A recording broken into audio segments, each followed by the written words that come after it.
Assalamualaikum, Yoshminna. Okey, hari ni kita nak borak pasal apakah yang akan berlaku kalau Uzumaki Naruto terkorban dalam anime Boruto. Untuk dalam video ni, kita bukannya nak buat teori pala tahu sendiri ke apa tau. Bukannya nak buat teori kalau betul Uzumaki Naruto akan terkorban dalam anime Boruto, macam mana dia akan terkorban dan siapakah yang akan membunuh Naruto. Tu bukanlah tujuan utama kita untuk borak dalam video kali ni tau. Tapi apa sebenarnya yang aku nak kongsikan untuk dalam video kali ni adalah pendapat aku sendiri kalau memang betul Uzumaki Naruto ataupun karakter besar seperti Uchiha Sasuke akan terkorban dalam anime Boruto, adakah akan ada efek yang cukup besar untuk dalam storyline anime Boruto? Dan apakah pula pandangan dari side audience ataupun penonton jikalau perkara tersebut berlaku pada masa akan datang? Adakah dengan karakter besar dan cukup berpengaruh seperti karakter Naruto atau Sasuke dimatikan dalam anime Boruto adalah satu benda yang baik ataupun sebaliknya untuk storyline anime Boruto?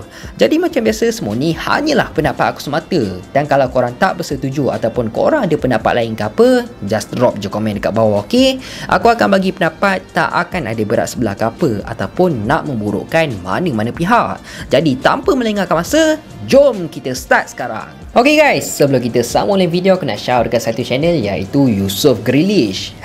Tapi owner untuk channel ni bukanlah player bola yang main dekat Manchester City tu. Bukan, jangan salah faham. Konten untuk channel ni lebih kepada gaming main PES Mobile. Korang boleh tengok lah skill-skill dan gameplay yang Yusof Grealish gunakan dalam game PES yang dia mainkan. Konten dia ni bagi aku memang cukup menarik dan dia mempunyai cara yang tersendiri untuk menghasilkan konten. Jadi macam biasa, tunggu apa lagi gang? Jom kita support dan subscribe channel Yusof Grealish dan support juga video-video yang telah dihasilkan oleh dorang. Kita support channel dorang sampai dapat cecah 1k subscribers yang pertama, ok? Ok, dah settle. Jom kita sambung lain video balik. Macam apa yang kita tahu, karakter Uzumaki Naruto dan Uchiha Sasuke ni merupakan karakter yang cukup berpengaruh dan dikenali ramai orang. Malah secara jujur aku sendiri pun membesar dengan layan anime Naruto dulu tau, dekat TV3 dan TV9, dan aku percaya mesti ramai juga yang membesar dengan layan anime Naruto. Cumanya benda tu dah memang lama gila lah, sampai kan kita layan ke generasi yang baru pula, iaitu anak kepada Uzumaki Naruto, Uzumaki Boruto. Malah apa yang aku perasan dekat negara Malaysia ni kan, melalui dalam komen video-video Faiz di studio mengenai pasal anime Boruto ataupun anime Naruto, kebanyakannya yang layan anime Boruto sebenarnya lebih tertumpu dekat karakter Naruto dan juga Uchiha Sasuke. Tapi nak tak nak, korang tetap kena terima juga tau, yang mana untuk dalam anime Boruto, karakter Naruto dan Sasuke bukannya lagi main karakter dalam anime tersebut, dan ini merupakan jalan cerita yang baru dan ada keunikan dia yang tersendiri. Malah main karakter dalam anime Boruto adalah Uzumaki Boruto. Jadi topik ni tercetus dan aku dapat idea untuk kongsikan pendapat aku sendiri pasal benda ni disebabkan topik yang sering kali dibincangkan dan banyak teori yang dikeluarkan oleh content creator ataupun peminat-peminat anime sendiri mengenai apa yang telah ditunjukkan dalam episod 1, yang mana kita telah dikejutkan akan berlakunya kehancuran yang cukup besar terhadap dunia shinobi. Dan apa yang lagi menarik perhatian kita adalah telah berlakunya pertarungan di antara Uzumaki Boruto menentang Kawaki, dan apa sebab tercetusnya perkara tersebut masih lagi menjadi persoalan dan cukup misteri. Malah aku sendiri pun dah banyak buat teori berkaitan apakah yang berlaku dalam episod 1 anime Boruto, dan apa yang membuatkan teori berkaitan Naruto dan Sasuke akan terkorban dalam anime Boruto bertambah lebih kuat apabila first view penampilan untuk Uzumaki Boruto kelihatan seakan Boruto telah memakai jubah, pedang dan headband kepunyaan Uchiha Sasuke. Manakala Kawaki pula ada cakap dekat Boruto yang dia akan hantar Boruto dekat mana dia telah menghantar Uzumaki Naruto. Jadi disebabkan hal ini membuatkan ramai yang tertanya-tanya lah, apakah sebenarnya yang sedang berlaku, dan betul ke Naruto dan Sasuke akan terkorban dalam anime Boruto.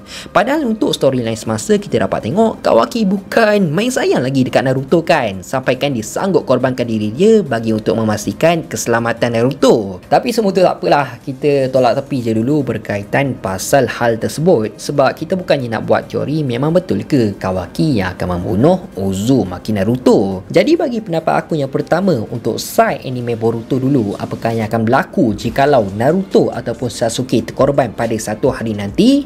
First point aku dah tentulah, jikalau kalau perkara tersebut berlaku, sistem pemerintah Hokage dekat desa Konoha akan berubah. Yang mana bagi pendapat aku, kalau Naruto terkorban, berkemungkinan calon yang paling layak untuk menggantikan posisi tersebut adalah Hatake Kakashi, Uchiha Sakura ataupun Haruno Sakura dan juga Shikamaru. Korang mesti pelik kan, kenapa aku tak letak nama Uchiha Sasuke sebagai calon yang paling sesuai untuk menggantikan Naruto kalau Naruto terkorban pada satu hari nanti.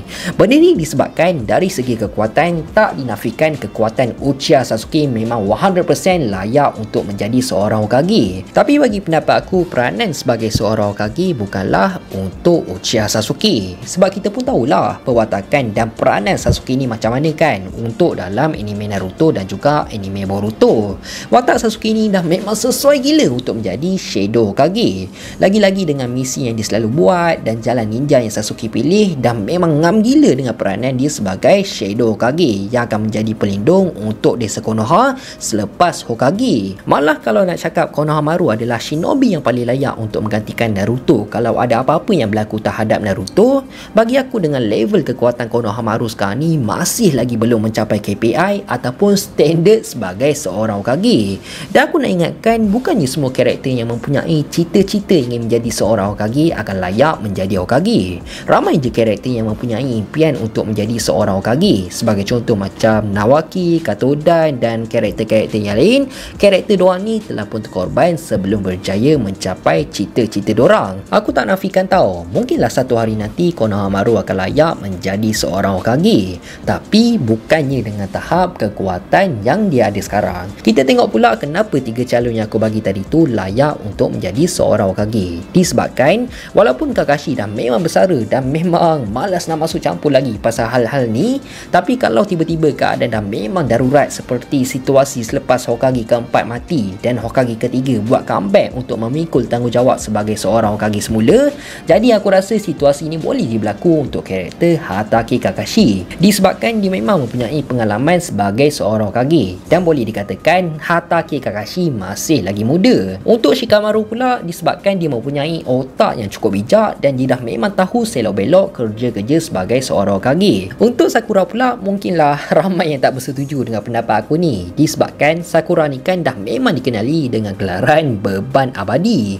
Tapi percaya ataupun tak, dengan kekuatan Sakura boleh dikatakan kekuatan dia bukannya level Jonin biasa je tau. Dan dia juga merupakan salah seorang anggota untuk Team 7 yang bertanggungjawab terlibat dalam membantu Naruto dan Sasuke untuk Shield Kaguya. So bagi aku, Sakura memang layak je untuk menjadi seorang Hokage seperti guru dia iaitu Tsunade. Poin aku yang kedua pula, dengan kehilangan dua karakter yang cukup besar dalam anime Boruto ni, bagus untuk memperkembangkan lagi potensi-potensi karakter yang penting dalam anime Boruto, terutamanya main karakter sendiri iaitu Uzumaki Boruto dan Kawaki. Tak lupa juga dengan karakter Uchiha Sarada dan karakter-karakter yang lain. Mungkin dengan kehilangan karakter Naruto dan Sasuke dalam anime Boruto akan membuatkan tekad diorang bertambah lebih tinggi dan mereka akan improvekan lagi kekuatan mereka supaya mungkin dapat membalas dendam ataupun melindungi orang-orang yang diorang sayang. Sebagai contoh, boleh terjadi dengan kematian Uchiha Sasuke akan membangkitkan kekuatan Mangekyo Sharingan Uchiha Sarada.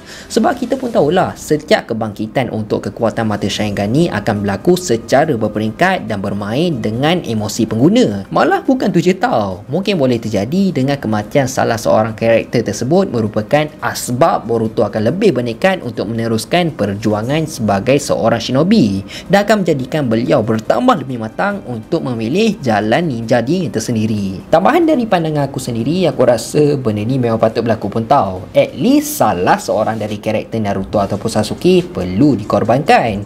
Walaupun benda ni memang cukup berat lah untuk dilakukan sebab kedua-dua karakter ni merupakan antara karakter yang cukup diminati dalam dunia anime. Tapi percaya ataupun tak, selagi kedua-dua karakter diorang ni ada dalam anime Boruto, mereka akan overshadow karakter Boruto dan juga Kawaki.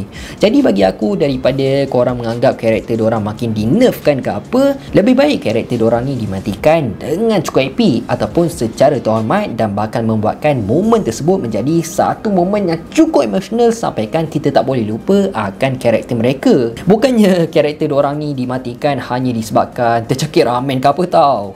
Bukan. Tapi apa yang kita mahukan kalau karakter diorang akan terkorban, Masashi Kishimoto akan membuatkan momen tersebut kita boleh terima.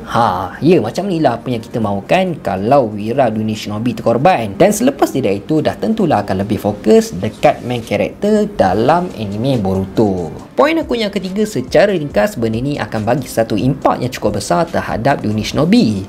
Lagi-lagi kalau Uzumaki Naruto yang merupakan seorang Hokage untuk desa Konoha dan Wira untuk dunia Shinobi terkorban dalam anime Boruto, dah tentulah desa-desa yang lain akan terus dia bertindak dan mengambil serius akan perkara yang telah berlaku. Tambahan, korang jangan lupa tau, selepas tamatnya perang dunia Shinobi yang keempat, kesemua desa besar Shinobi telah pun bersatu dan tak sama macam situasi sewaktu generasi sebelum ni. Malah apa yang lebih penting, pengaruh karakter Naruto ni memang cukup besar dalam dunia Shinobi. Jadi dah tentulah mereka tak akan duduk diam jikalau terjadi apa-apa terhadap Uzumaki Naruto. Jadi sekarang ni aku nak bagi pendapat dari side audience ataupun penonton pula. Apakah yang akan berlaku jikalau karakter Naruto ataupun Sasuke dimatikan dalam anime Boruto? First, bagi pendapat aku, berkemungkinan besar kalau benda ni berlaku akan ada dua side tau. Side yang pertama akan terima je apa yang akan berlaku. Side yang kedua pula, macam biasalah, 100% akan munculnya toksik yang tak pernah layan pun anime Boruto dari episod 1 sampailah episod tersebut berlaku. Dan apa yang lagi teruknya, kalau orang yang bagi kata-kata cacian ataupun yang condemn apa yang akan berlaku dalam anime Boruto ni hanya layan anime Naruto waktu perang dunia Shinobi yang keempat je. Tu pun tengok hanya sekadar layan dekat YouTube je yang dah banyak kena potong. Dan hanya akan muncul sewaktu berlakunya event yang cukup besar je dekat dalam anime Boruto. Atau mudah dikatakan sewaktu berlakunya benda yang trending untuk dalam anime Boruto. Contoh yang paling jelas kita dapat tengok sewaktu trending Naruto telah menggunakan form Baryon Mode dan dikatakan berkemungkinan besar Naruto akan terkorban dalam pertarungan tersebut. Waktu berlakunya event ni memang tiba-tiba ramai gila yang muncul tau. Lepas tu makilah, cakap anime Boruto ni makin mengarut lah dan macam-macam lagi orang yang condemn pasal anime Boruto. Sampaikan ada yang edit gambar dekat Twitter majlis tahlil Uzumaki Naruto dekat desa Konoha tau. Benda ni memang memang tak boleh brain gila, memang masuk air. Benda ni dah memang biasa sangat lah aku nampak. Dan apa yang aku boleh katakan dekat orang-orang yang macam ni, tak salah tau untuk kita bagi pendapat ataupun komen dekat sesuatu perkara. Cumanya kita kena ingat, kita komen macam mana sekalipun, kita ni hanyalah audiens biasa je, bukannya lebih tinggi daripada author sendiri. Sampaikan kita nak condemn ataupun nak caci hasil karya orang, kita sebagai audiens tak salah pun tau nak bagi pendapat ataupun komen yang berbina dekat hasil karya seseorang. Tapi apa yang salah apabila kita letakkan diri kita ni lagi atas dari author sendiri. Contoh yang paling senang aku boleh bagi, kebanyakan orang dan termasuklah aku sendiri suka memandai seakan kita lebih tahu ataupun mengenali karakter-karakter yang telah dihasilkan oleh author. Kita cakap, makin mengarut lah anime Boruto ni, sebagai Genin pun sekarang dah makin kuat macam level Jonin dah. Dan kenapa sewaktu Naruto lawan Otsutsuki Ishiki, diorang struggle gila untuk menewaskan Ishiki, padahal diorang boleh je menewaskan Otsutsuki Kaguya. Okey, itu sebagai contoh tau. Tapi hakikatnya Masashi Kishimoto lebih mengenali dalam lagi karakter yang dihasilkan dan dia boleh ditukar ataupun tambah kekuatan bagi setiap karakter yang dicipta tanpa paksaan dari audiens. Disebabkan anime Naruto dan Boruto ni merupakan hasil karya daripada Masashi Kishimoto. Semua tu datang daripada otak dan idea dia. Jadi kalau kita nak komen ke apa tak salah. Cumanya kita kena sentiasa hormat hasil kerja dan karya seseorang.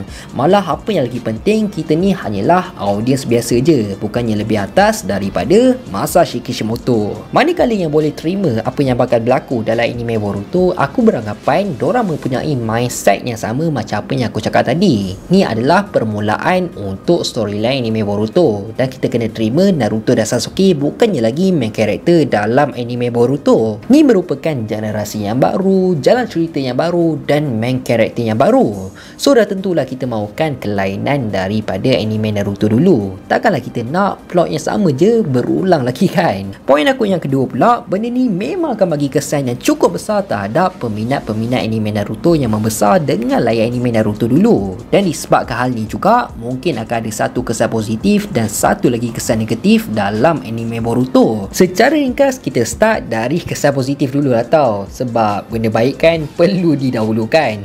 Yang mana mungkin disebabkan apa yang dah berlaku membuatkan makin ramai yang ternanti-nanti apa pula yang akan berlaku selepas kematian mereka dalam anime Boruto. Dan ramai yang tak sabar nak menyaksikan pertarungan di antara Boruto menentang Kawaki dekat masa depan. Manakala untuk kesan negatif pula, aku rasa benda ni hanya akan berlaku dekat Malaysia je kot. Yang mana berkemungkinan boleh jadi rating untuk anime Boruto akan menurun. Disebabkan Wira Dunia Shinobi yang selama ni kita layan, pengorbanan dia telah pun berakhir. Tapi semua ni hanyalah pendapat aku semata je. Dan aku yakin sangat berkemungkinan besar satu hari nanti salah satu karakter di antara Naruto dan Sasuke akan terkorban dalam anime Boruto.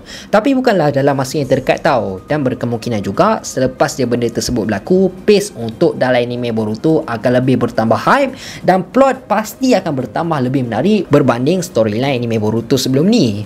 Apapun aku tetap looking forward apakah yang akan berlaku dalam anime Boruto nanti, dan aku tetap percaya sentuhan yang terbaik hasil karya daripada Masashi Kishimoto. Dan ingat, kita kena sentiasa hormat hasil karya orang lain. Jadi aku rasa sampai sini je lah kot video kita untuk kali ni. Aku harap korang semua enjoy dan penyampaian aku jelas. Teruskan support Faiz di studio untuk mendapatkan 200,000 subscribers dalam tahun ni.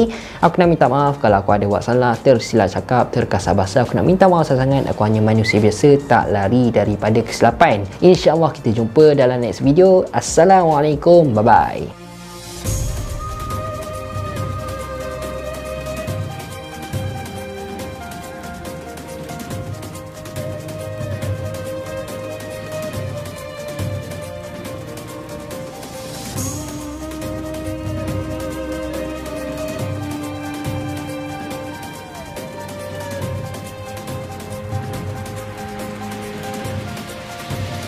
Genjitsu wa